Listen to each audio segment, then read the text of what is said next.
It's now 7 minutes past 7 on deadline day. And I'm going to ask you all what's going to happen in the summer. Right? So let's start with Rob, because obviously, Rob, City have done quite a bit of business already this window. So does that mean that they'll be quiet in the summer? And then Man United have done nothing this window. Are they going to be very busy in the summer? Depends on who the manager is. Yeah, I mean, City signing Gay and Semenyo in a January window, I'd suggest that that's probably the best January window that a Premier League club's ever had, because it's unprecedented, really, to get two Premier League proven players at their peak age over the line in January. Obviously, there are different situations that with contracts and release clauses that have allowed them to do that. And Beth mentioned there about Liverpool talking about market opportunities, and City use that phrase a lot as well, and that's what they've seen in Gahey and Semenyo. What they would say is that they were two players who they were planning to try and sign in the summer anyway. And what's happened is that they've been allowed the opportunity to try and bring that forward and get them in January. So that's why they've done it. I don't think it means that they're completely done for the summer. I think the suggestion is that they'll look at strengthening the midfield again. I imagine that Bernardo Silva is going to go. He's been quite coy about his future, but he's out of contract and hasn't really given any kind of indication to us and that he's going to stay. I think he's going to end up going back to Portugal probably. It means that City will be looking at central midfielders like Elliot Anderson. Obviously, that has a knock-on effect to Man United, because Man United also want to strengthen their midfield, and they see Elliot Anderson as their, if not their number one target, one of their top targets, along with the likes of Adam Wharton and Carlos Baleba at Brighton. As far as City go, I think after the midfield, they'll also be looking at a right back. That it's been Mateus Nunes who's playing there, who's not really a right back. He's a midfielder. They've got Rico Lewis as well, who can do a job there, but hasn't really been playing well for the last 18 months. So I would expect them to look at a right back, possibly Livramento at Newcastle is a name that's been mentioned quite a lot. So there will be money spent, I imagine, at City. And then I just mentioned there, United, I've always said, I think that we've both written, Mark, through the January window, that United have said consistently that they weren't looking to do very much in January, even though there's an obvious need there for a central midfield player. Once Casemiro goes, that's going to free up a lot of wages because he was one of the highest earners. So there's going to be quite a lot of room for manoeuvre in terms of the midfield. As I've just said, though, they are going to find that a lot of their top targets are interesting to other clubs, and it's whether United are able to get those deals, a deal for, say, Elliot Anderson over the line, because they have been quite badly stung by what happened with Semenyo in January. I think that United genuinely thought there was a real chance that they were going to get Semenyo, and it was made very clear to them very early on, before the deal was even done, really, that Semenyo had no interest in joining Man United. It was only City. So that will have hit them quite hard. And the worry for them will be that they get down the line with Elliot Anderson and the same thing happens, and then they have to turn their attention to another target. So I think both clubs will be busy in the summer. It's just about who they can get through the door, because it's not always that easy. Rob, just before I move on to Beth and James again, Ruben Amorim's gone, change of manager, either going to be Michael Carrick or somebody else. Yeah. Does that mean that Marcus Rashford might come back to Man United? I would find that very odd if that was to happen. There was a story that was doing the rounds over the weekend that now, if Carrick was to be long-term manager or was to be appointed permanently, that he would look to bring, or would want to bring, Marcus Rashford back. Now, obviously, they played together under Van Gaal. Rashford had some of his best years under Ole Gunnar Solskjaer, and obviously Carrick was there on the staff at the time. So you can understand the link. My understanding of that situation, though, was that not only did Rashford burn his bridges with Amorim, which doesn't matter anymore because Amorim is now gone, he also burned his bridges a little bit with the club. And obviously those decision makers are still there. Now, I can understand that if the relationship is still intact, which I'm not sure it is, there are obvious reasons why you would want to bring Rashford back. For all the stick and the grief that he got from Man United fans for what was perceived to be a lack of effort towards the end, he was still Man United's big star in terms of the commercial pull. Any kind of sponsors or media companies or broadcasters who wanted to do interviews with Man United players, invariably it was always Rashford. Now, that won't mean very much to fans, but it does mean something to a football club, particularly when that player is someone who's grown up in Manchester, been at the club since they were a kid and come up through the academy. I would suggest that it's a long shot, because he seems to be very, very settled in Barcelona. His representatives, his family have been saying how well that he's adapted to the lifestyle in Spain. He quite likes Barcelona, the way that he's allowed to live his life.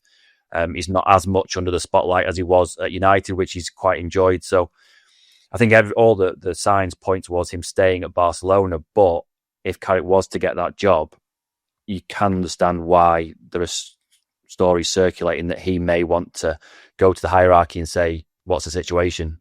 Because when he was under Carrick and Solskjaer, that for that spell, he was very, very good. So and Carrick will want the best players. So I would be very surprised, but never say never in football.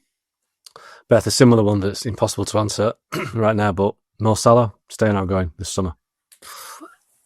I wouldn't be surprised if he leaves in the summer. I think, obviously, again, there's an element of uncertainty over the manager long term. He obviously a great win for Liverpool over Newcastle at the weekend, and the hierarchy have remained behind Arne Slot even through some really difficult periods. So there is every chance that he stays and fulfills the final year of his contract.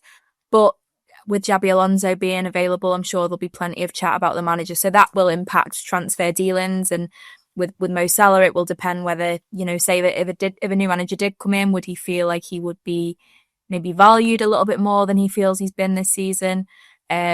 I think that the strange thing with Mo Salah is, I've watched Liverpool's last 2 games against Qarabag and Newcastle, and he was poor in both of those games, but he came away with a goal and assist. So that's the kind of player he is. He can have really poor games and still deliver the goods. And I think it will be interesting. It'll depend what offers come in for him and if he indeed is happy to move to Saudi Arabia or the MLS or, whoever comes in for him. So, yeah, I think if I had to put my house on it right now, I'd say I think he could leave in the summer. But there are potentially a few moving parts there that it might depend on what happens with the manager and with the rest of the squad in the summer as well.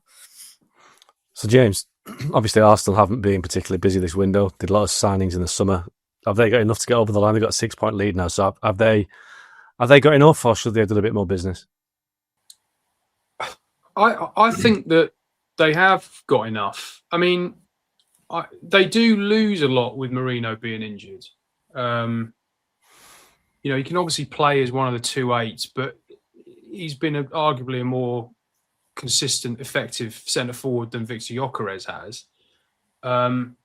And it's pretty clear that when Arteta really wants to play it safe in games, he does have Mourinho up top because of what he can give them without the ball, as much as with it.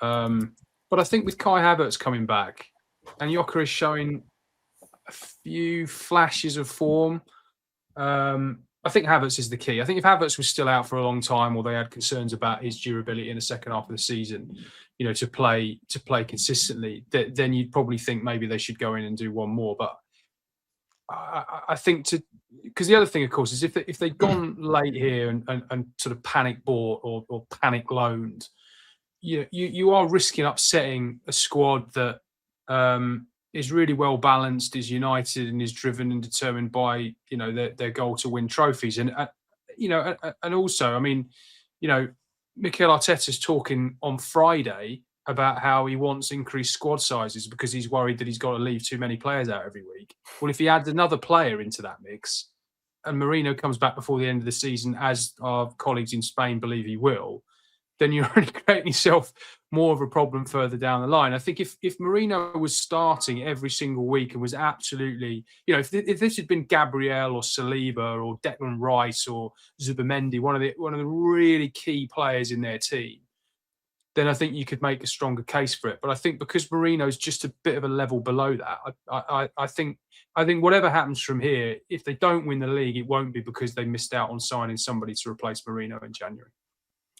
So just cover Chelsea before we wrap up. Obviously, it's impossible to predict what happens at Chelsea during any transfer window. I mean, they have been relatively quiet this time, but I think the one question that keeps getting asked is why is Cole Palmer still being linked with Man United? I mean, that isn't going to happen, is it? Surely.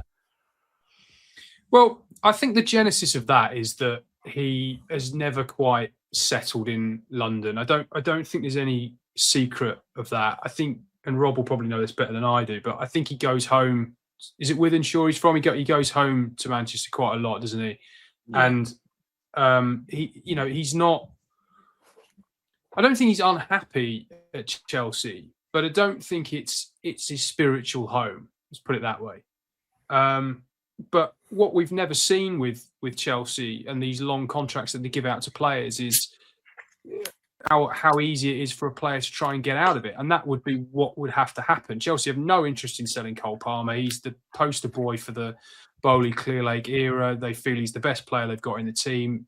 You know, he's the creative heartbeat at the side. He makes such a difference when he's there and playing.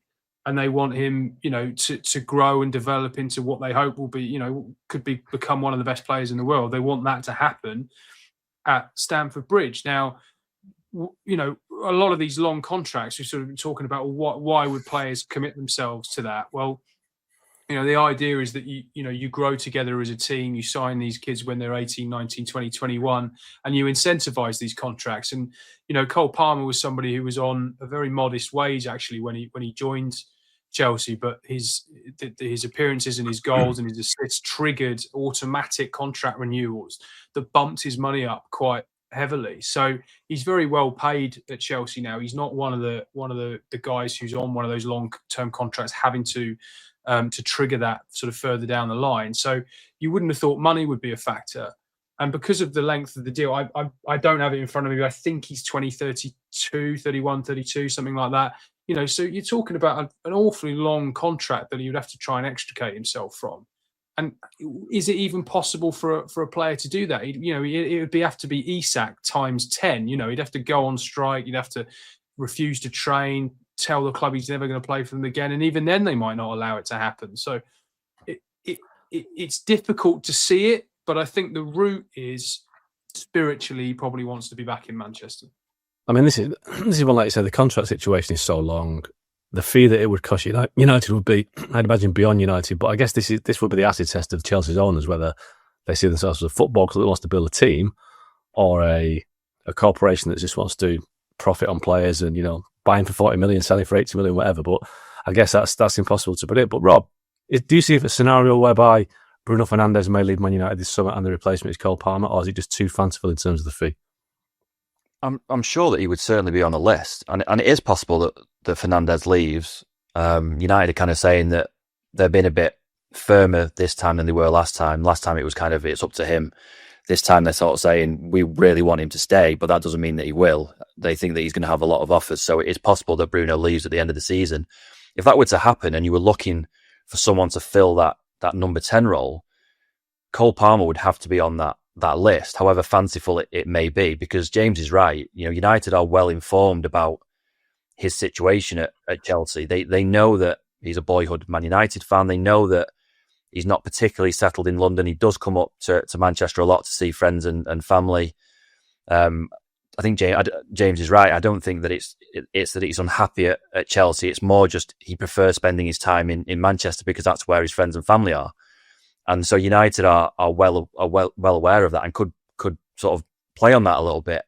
The problem, though, comes with his contract situation. His contract is so long, the fee that it would take would be absolutely monstrous. And if United are saying, as they are, that their main area of concern is deeper line midfielders, so a Wharton or an Elliot Anderson, if you pay £100 million for one of those players, and it's possible that the fee for Elliot Anderson may stretch to 100 million or at least between 80 and 100, have you got another 100 plus? And I'm sure it would take 100 plus to get Cole Palmer out of Chelsea. Probably not. I think United's view of it is he is someone who they would like to have at some stage, but there's no kind of timeline for it.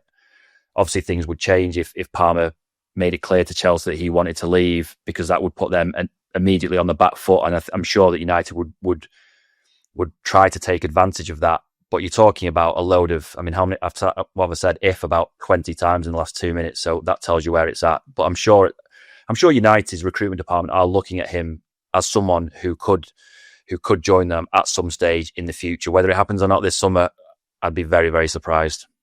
I guess a lot depends on if United get themselves in the Champions League and the money that brings around, and you know they're getting some big wage earners off the wage bill this year. But I think we all agree that it's an unlikely scenario. Is there any more points of order, points of business we should mention before we wrap up this window? Any more big deals that we think will happen in the summer? Beth, come on. Liverpool, they spent big last summer. I think that the thing is, considering Liverpool obviously spent a record-breaking amount of money last summer, 450 million, I think they're going to have another big summer again. I think there'll definitely be a lot of incomings and outgoings, because as much as, you know, Liverpool signed a few really good players last summer, and I think we're now starting to see the likes of Ekitike and Florian Wirtz, that they're really starting to show that the quality. I think they Liverpool need at least one winger, probably two. Certainly if Mo Salah goes, they need, again, at least one defender, maybe two, depending on what happens with Ibrahima Konate. They need probably a midfielder as well. So I think that they still probably need, you know, 5 or 6 players in the summer, which, you know, it's not very often you see clubs, and certainly not very often you see Liverpool have a really busy summer, and then, you know, the next summer that they have to do the same again. So I think that the one thing to say is that Liverpool will always point out that, yes, they spent an awful lot of money last summer, but they also sold very well. And that's sort of, I guess, not necessarily what Arsenal did. You know, I think one of the reasons Arsenal's squad is so good this season is because they brought in some real quality, but they didn't necessarily lose an awful lot of quality. So I think Liverpool feel like they, you know, there's probably still room for manoeuvre in terms of financial rules and everything, because they did sell last summer, and I think they will probably have to offload a couple of big names potentially off the wage bill this summer, and Mo Salah, I'm sure, will be among them, among the ones who is tipped to go anyway. The one we've not spoken about is one that James wrote about a week ago, is Julian Alvarez and Arsenal's interest, because he's a player that I saw up close at City. If he joins Arsenal, that is an absolute game changer. And I know that in the piece you wrote, you said that it would take an awful lot to get him out of Atletico Madrid and the fee that would be involved. But if Arsenal were to sign him, that is an unbelievable signing in the summer. To add to what they've already got, I mean, that would put, in my mind, that would put Arsenal on a different level. Yeah, and I think that's how they see it. They've got a problem, really, in that they signed Victor Gyökeres last summer. He could still come good, but he is fighting a mounting weight of evidence to the contrary. And what do you do with a player like that? You know, they signed him as a win now signing. They could win the title, of course. He could be the striker that, I think he's got 6 Premier League goals to his name. He is their top scorer in the Premier League, and they could win the league. So who are we to sit here and criticise Victor Gyökeres? But I think if you look at the general picture of their forward line, Gabriel Jesus will have a year left in the summer. He talked in Milan about how he'd like to sign a new contract. I'm sure he would, on the money he's on. I don't think he's going to get one. So I think it may be a case that he moves on. And if he does, and if there are still question marks about Gyökeres, which I suspect there will be come the end of the season, and you've got Kai Havertz, whose injury or fitness record is now in doubt, given his troubles over the last year or so, there's an obvious hole to fill. And yeah, from what I was told, you know, Alvarez is very, very high on their list. As you say, I feel the same way about it, in that I think he ends all doubt about whether they have a top class centre forward to just sort of finish off that team. And he can do everything, can't he? You know, we sort of talk about Gyökeres and Jesus and Havertz and Mourinho, obviously, is now injured, as sort of being horses for courses, and they can fit different styles, different systems, whatever. You just think Alvarez can do it all, really. Got that pedigree at the highest level. And Andrea Berta, the sporting director, could be sort of ace in the hole for them there, because of course he knows, he worked at Atletico for so many years. He actually did the deal that brought Alvarez to Atletico Madrid, and he remains close with the players' camp. So you kind of feel as though there are so many sort of obvious ins there for Arsenal that if they were to pursue that deal, they'd start on, you know, stage 10 rather than stage 1. And yeah, it would be a big money deal. The talk in Spain is 100 million euros plus, and that's really just to start the conversation. But from what we were told, and actually Arteta was speaking about this today, you know, there is, despite the fact that they spent £1 billion in 6 years under Arteta, and they spent a quarter of a billion in last summer on 8 new players, they are talking as though they've got cash to go again in the summer. Of course, if they win the Premier League, they win the Champions League, they've got huge prize money coming in there. That'll only help.